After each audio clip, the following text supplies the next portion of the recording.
But what an amazing guest we have in the house today. He's the CEO of one of the most talent-driven gyms in the combat world. That is GOATSHED. And not to mention, he's the president of Karate Combat. I think the biggest thing is telling fighters stories. The fights have to be exciting, of course, but in order for a fan to really connect with an athlete, they need to relate to them in some sort of way, or at least respect their story. So when you hear about all those struggles that these athletes are going through and what they have to do to really change their lives, it's inspirational to everybody, and then everybody wants to see what they can achieve in the cage. Originally, we had like 15 to 20 fighters living in the gym. Wow. All of them have sort of made it, so now they all kind of moved out, but it was rough, man. I mean, it was like a prison in there at one point, you know, because people, oh yeah. My second event I've ever done, we called it Karate Combat at Mom's house. And then we invited everyone to my mom's house, and she hosted it with Rick Ross. It was the most hilarious, best event ever. I mean, I don't know if you guys know this, but we had drones. Police were shooting over, and all of them were lined up outside the house to break us up at 11 p.m. First of all, oh my God, there's so much to this story. You guys are about to be shocked. This is terrifying. So what's the biggest burn moment you've gone through in your life?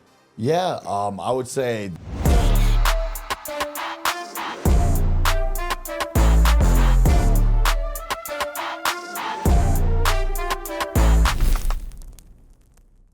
President Awesome. What's up, guys? I'm here. Let's go. Finally. Been a little bit in the making, but we're here. We got to get it. But before we get in this episode, I see you rocking the chain there, so I had to kind of bring out mine a little bit. My man. There we go. If you guys couldn't see, I'm sorry. The diamonds are too bright. So you got the Miami vibes. You got to come with me down to Miami. That's what I'm saying. 305. Shoot, he's got a girlfriend. Take me. I'm kidding. Thank you so much for coming on the show. We really appreciate it. Now, I do have to ask you, because you have a very great mind of this game. Combat sports in general is on an uprise. What do you think is the biggest thing that's helped combat sports in general grow over the last couple years? Oh, wow. Well, I think the biggest thing is telling fighters stories, because that's what people connect with that. That's what's interesting, you know? So not just the fights. The fights have to be exciting, of course, but in order for a fan to really connect with an athlete, they need to relate to them in some sort of way, or at least respect their story. So when you hear about all those struggles that these athletes are going through and what they have to do to really change their lives, it's inspirational to everybody, and then everybody wants to see what they can achieve in the cage. Mm-hmm. So I really feel like that's the biggest thing. Yeah, absolutely. And I mean, your boy Chris just won on Contender Series this past Tuesday. And you know how before the fights, they do like the little story on Contender Series. I had no idea that story happened to him. And I kind of felt a little bit of like connection with him. I'm like, gosh, I kind of wanted to see this kid like win. So I feel like what you just said is absolutely like perfect. These fighters and their stories. The opponent's story was actually like, that was kind of better. Yeah. I was like, oh shit. Dude, he's like in Africa fighting with like no gloves, no rules. Like, I'm like, it's okay. Insane.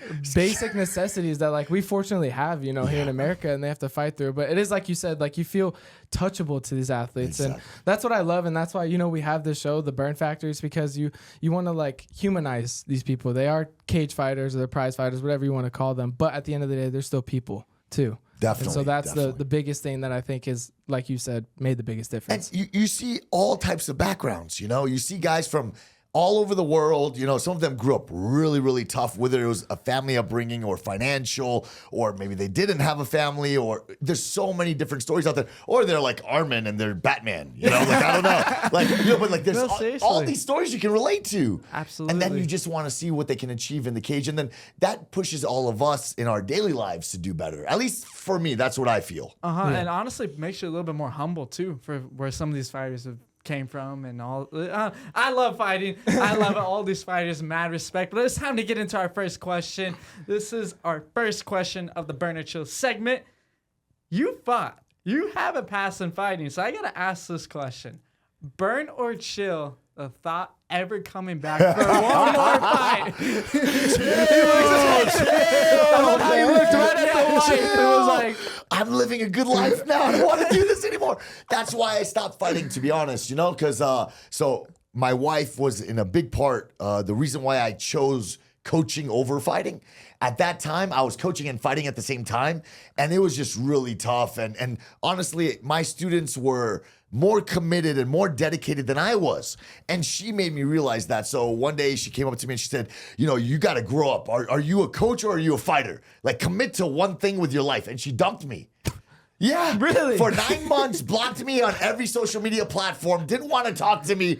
And man, I just went through this whole, intervention essentially with all my students and trying to figure out what I want to do with my life. And one day I had a dream. And in that dream, I was asked like, hey, do you want to be UFC champion or do you want your student to be? And I said, I want my students. And that day I woke up, I went to that student, I said, hey, I'm your coach full time. Was that hard though? I mean, being a fighter, you worked so long your entire life to be a champion. Was it hard to give it up? You know what's really strange about it? I'm a guy that when I commit to something, I get very extreme about it. No pun intended with my whole look right now. But I'm very extreme about whatever I do. So once I decided that I was going to be a coach, it was very quick. I changed everything about me, my character, everything about me, my brand, how I looked, how I acted, my schedule, everything. And I immediately grabbed a hold of that and went far with it. And to be honest, I'm way better of a coach than I could have ever been as a fighter. And my students are way better fighters than I could have ever been. So I feel like I found my calling when I made that decision thanks to my wife. Yeah. And I got her back eventually, right? I stalked the crap out of her, borderline, not allowed, but I made it happen and I exhausted her and then I trapped her and we're married now. Wow. And expecting a newborn. Yes. Come yes, January. Congrats, guys. Thank you. Awesome. Thank you. But no, that's amazing to see. And you can use your knowledge and take your knowledge and give it to these young fighters that are willing to chase their dreams. And it's amazing to see what you've established. What you just said is so important because honestly, so many things went wrong for me. I became 2-time kickboxing world champion. I won nationals 3 times. I traveled the world. I fought around the world against some great opponents. But when things started going wrong for me, all those little mistakes I made, I don't allow that to happen to my fighters.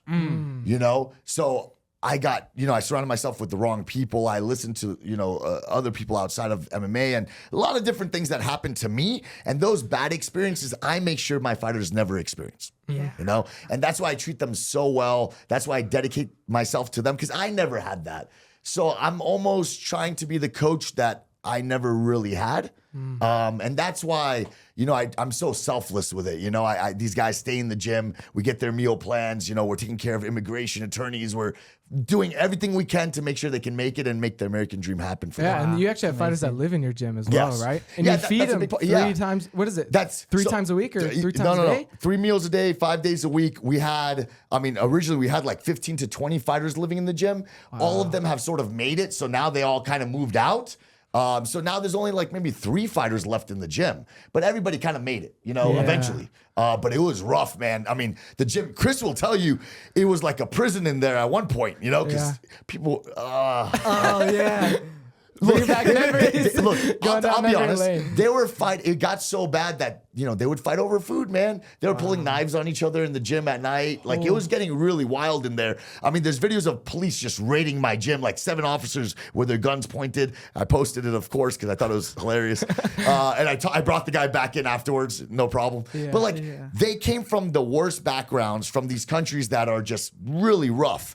And of course, you're going to expect some very savage behavior. And it was my job to make sure I controlled that chaos and taught them, a different way in America. Yeah. And we did it. And all of them are very, very, very successful. Actually, 3 fighters that lived in my gym all fought on Contender in the last month. We had Ramiro Jimenez. He used to live in my gym, Mexican fighter. He just knocked the guy out in 1 round. We had Christian Puaz Perez, who just fought the guy that beat Rufi. It was a really hyped fight. Yeah. He won 2 rounds. He ended up losing in the last round. He used to live in my gym. He's 13-2 now. And then now Chris lives in my gym and made it out there too. So you get to see from the lowest to the highest. Really cool. And you have a new perspective, like you said, that you can carry into these fighters and not make the same mistakes that you did. And sometimes you don't see that fighting. A lot of coaches don't really fight as much as you would think, but you have the grace and the perspective to help you keep it going. But it is time to go to question number 2. We talked all day about this. Obviously, you're going to chill on that. No more fighting. No more. She's making sure over here in the corner that that's never going to happen again. Influencer fighting maybe or no? Chill. Maybe. Okay. Maybe an There's a influencer. little hope. Misfits, where you at? It is time to go to question number 2. You're the president of Karate Combat. What an organization. We've actually been twice. We went to the Mexico City one. Really? I 2 didn't know years that. ago. And, what, about a year and a half now. Yeah, a year and a half ago. And then we went to the December one. the December one that was here. Oh, wow. Yeah. But Amazing we didn't run events. into each other? No, never. Did we? I feel like we had to at some point. That's unfortunate. I would have loved to meet you guys at those events. Okay. Very Amazing cool. events, though. Yeah. Amazing events. Back to my question. So you got to just burn it or chill it. Burn or chill ever doing a crossover fight with the UFC? Karate Combat and UFC. Oh, no, burn. You know, like one thing is when I solidified my position as president, my one ask to the company was like, I'll only accept this position if we're good with the UFC. Because I'm still a coach, I'm loyal to my athletes, and I'm going to be working with the UFC a lot in a lot of different ways. So I would love to leverage my position in Karate Combat to do good things with the UFC. So for instance, we don't want any payment, nothing. We gave the UFC our content for free. It's on UFC Fight Pass. Wow. We didn't ask anything, just to show our loyalty and in good faith like that. We're doing good things with them. And we work with the UFC in a lot of different ways, So definitely I would love to work with the UFC. Actually, man, I wish I would have grabbed Dana and giving him a couple ideas last event. But yeah. Next time. The more I work with the That'd UFC, be the amazing. better. Think about that. 5-fight main card, or if they want to do a whole thing, 11 fights. Well, let me give you an talent idea. you guys have. We're right actually now. talking about... It's up to you. You can share it. If you No, let me tell you an idea I have. Okay. An idea. Just an idea. Just an idea. Thursday, UFC BJJ. Yep. Friday, Karate Combat. Saturday, UFC Fight Night. Why not? All in the Apex. Why? That's not that hard. No. Why can't we do that? They already kind of have the pit, too. That's what I'm saying. Ish. That's A little what I'm saying. different, but still have it. So we could do it. I think that's what needs to happen. I like it. That would be sick. Let's start with that. We'll get to the pay-per-view. But I think that would just be amazing fight. So I wanted to hear your thoughts on that one. No, and it's cool to see that you guys are all on like good terms and that you've UFC's there, like no business. But what you've established with Karate Combat and all your other businesses is truly amazing. And especially help giving us like the knowledge, especially us young guys out here trying to start our own business and to venture off into some different things. It's cool to see that you're doing it. Thank you. I appreciate it. So we're trying to learn from the best. But it's time to go to question number 3. Karate Combat, you've taken it international. You've done so many shows, but by far, I got to say the coolest one is doing it in the house. I agree. So burn or chill? This is a Doing very that- complicated question. Burn or chill? It's burn for sure. Burn for sure. That I would love to do it at the mansion again. Yes. But the issue is the community will never allow that. Like they want to kick my mom out of the community for that. Yeah, it's nuts. God. They did a whole protest. They went off on her. None of her neighbors want to talk to her anymore. Are you Yeah, it's serious? really really bad. We had 3,000 people in the backyard. So it was pretty crazy. Right? Rick Ross hosted the mansion Rick party. Ross, Yeah, it was the best event ever, and it was my second event I've ever done. We called it, Karate Combat at Mom's house. Mom's house, yeah. And then we invited everyone to my mom's house, and she hosted it with Rick Ross. It was the most hilarious, best event ever. Yeah. I mean, I don't know if you guys know this, but we had drones. Police were shooting over, and all of them were lined up outside the house to break us up at 11 p.m. Oh, and what's like a curfew? Does it have a curfew? Yeah. Because so first of all, oh my God, there's so much to this story. You guys are about to be shocked. This is terrifying. So my mom, she's an absolute genius entrepreneur, like really, really big mentor of mine, And one thing she did, she loves playing pranks on me. So what happened is, 2 days before the event, one of our workers at Karate Combat emailed the city and said, hey, we need 2 ambulances at this address. We're doing a fighting event. The city's like, no, you're not. That's illegal. You can't have a fighting event. Now, you got to imagine this. I already flew out all the fighters. We paid for all the production. So we spent a ton of money. And this is my second event ever. If it cancels, I burned the company money. Like, I'm going to get fired. Yeah. So I'm freaking out. And I did the only logical thing a man would do. I sent my mom to City Hall with my wife. So my mom and my wife went to City Hall, and she just pretended to be dumb. She's like, wait, we do karate events. We do this every year. Like, this is just karate. So she downplayed it a lot. So he was like, okay, we'll let you do it till 11 p.m. Oh. So my mom came back to the mansion, right? Everyone's weighing in inside. She says, come outside, I need to talk to you. So I'm freaking out. I walk outside and she says, Asim, I'm going to need you to grow up right now. Go inside and tell everyone the event's off. The city's not allowing this. And I fell to my knees and started crying. And she patted me on the back. She's like, just kidding. Go inside. She's like, have fun. Don't worry. Oh my God. It was unbelievable. I bet your heart skipped so many beats. No. Just... Ew, that was horrible. That was one of the scariest moments ever, but I'm glad she did it to me. She taught me a lesson. Yeah. What an event, though. I mean, I can't even fathom like doing a full-on show, not only just in an arena, but at my house or my mom's house. Like it's all hilarious. the logistics, like you said, all the hoops you had to come through, but it's really a testament that you kept going. You put basically all your chips onto it. Like you said, you spent all this money and flying out fighters, and look how it paid out in the end. So exactly, it's crazy. What an event. God, I can't believe that we that destroyed happened. her house, you know. She's asking for more. She's like, don't worry, maybe we could try. Like right before we move, they want to sell the house, you know. They're like, right before we sell, let's do one more, and then we'll just leave and buy another house. Like, she'll just community hop, you know. Yeah, my mom's nuts. She's down for it. So I gotta ask, that's good. So I gotta ask, where were the fighters like warming up? Were they warming up in the bedroom? No, so there's it's literally a giant mansion, you know? Like she's just such a to explain this to you, when I was a little kid, my mom was sleeping in the gas station with her husband. She would work, 8-hour shift, and her husband would work the remainder hours, and we had a mattress in the gas station, and we were sleeping in there and resting in there, and she worked my whole life so hard, really had nothing. And it's actually like a really rough story what she had to do to get where she's at. And very recently, maybe when I was around like 25, 26, is when she and her husband just really made it. And they're just doing phenomenal things now, you know? That's So, amazing. yeah, she's super supportive. That's amazing. So maybe a part 2?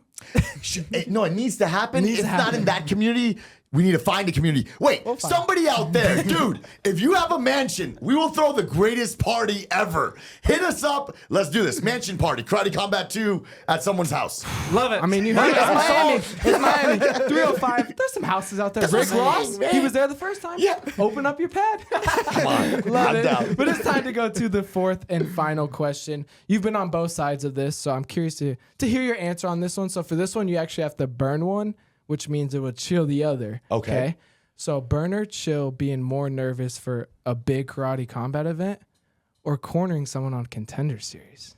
I'm definitely more nervous for the Contender Series. Okay, so you're burning Contender, burn chilling on the Karate. Yeah, so although Karate Combat is really nerve-wracking, I have such a great team in every area. Our production team's amazing. Fight operations team is amazing. Our matchmakers are phenomenal. Just everyone does such a good job that although it's extremely stressful, I know I can count on them. Yeah. I can count on my team. These are great people. So we're all extremely stressed, but I'm not alone. When we're on the Contender, it's me, my fighter. I know my fighter better than anyone. And then, okay, we might have a second corner, but man, all the pressure's on us. And I just really feel it. I'll tell you this, our Contender fight this time, Chris in the locker room just starts crying. And I've never seen him do that. I've had many fighters cry in the locker room. Our team record's like 140 wins with like 20 losses, something like that. And I've had about 8 fighters cry in the locker room, and all of them won. Oh. It's really weird. 8-0. Now, he started crying in the locker room, and I'm like, I never saw him act like this. So now I'm getting super nervous, and we're about to walk out. You can watch this on the Contender. Play it back. They show him on a screen, like the small screen, and he's just wiping his eyes instead of shadowboxing. He's not shadowboxing. He's just wiping his eyes, crying. Wow. And I'm like, dude, like, we're about to walk out. I'm like, empty your mind, man. I grab him watch this. Before he walks out, I grab him by the face, and I whisper in his ear. And I'm like, look, every decision you make, do it decisively. Be confident in your training. Every decision you make is going to be correct because we trained for this. Now empty your mind and go in there. That was my last words, you know? But it's tough because you saw his story. He's been through a lot, and all of that kind of hit him at once. So he just couldn't hold back the tears. It made me very nervous. I actually have a video of myself because he made me so nervous. I started crying after he won. After he won, I tried to talk shit into the camera. Yeah. So I was about to talk shit, and I'm just like, oh no!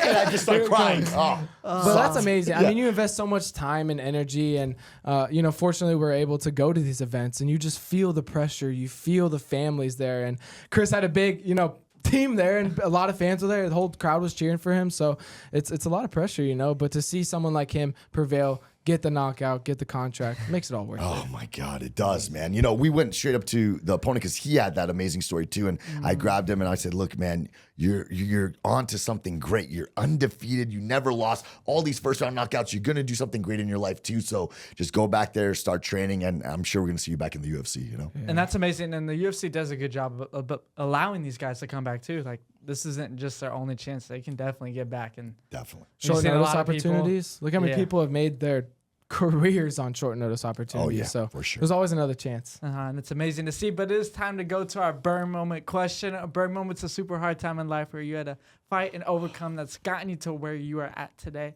So what's the biggest burn moment you've gone through in your life? Yeah, I would say the biggest burn moment for sure was when my wife had that talk with me. So back when she was my girlfriend, and she told me, look, grow up. You have to be a man. You want to be a coach. You want to be a fighter. She's like, you're not coaching well because you're trying to train at the same time, and you're not training well because you're trying to coach at the same time. What do you want to do with your life? And when she left me, I would say that was probably the darkest moment I ever had. And those 9 months were really rough. But because of those 9 months of just burning, I could really find myself. I could start understanding what she wanted to see in me and what characteristics I need to develop in myself to become a better man. So in big part, besides wanting to be with her for who she is and the amazing woman she is, also I want to be with her because she's going to turn me into a much better person, into the person I should become. So yeah, that was my biggest burn moment when my wife, at that time when she was my girlfriend, left me for a little bit.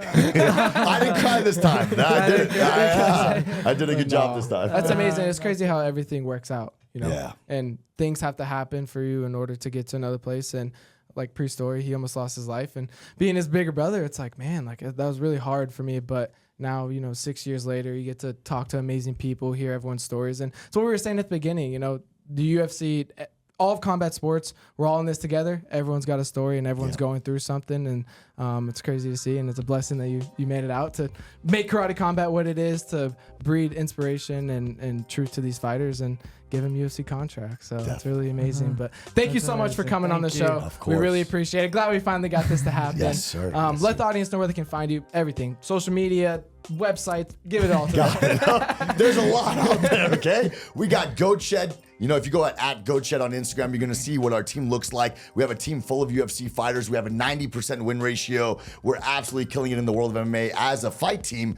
But then you go to at Karate Combat, Instagram, Twitter, everything, TikTok.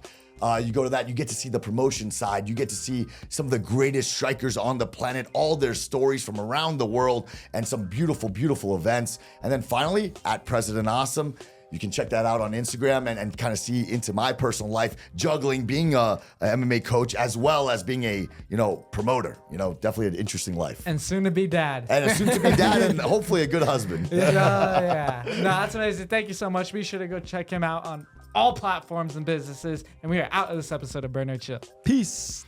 Us.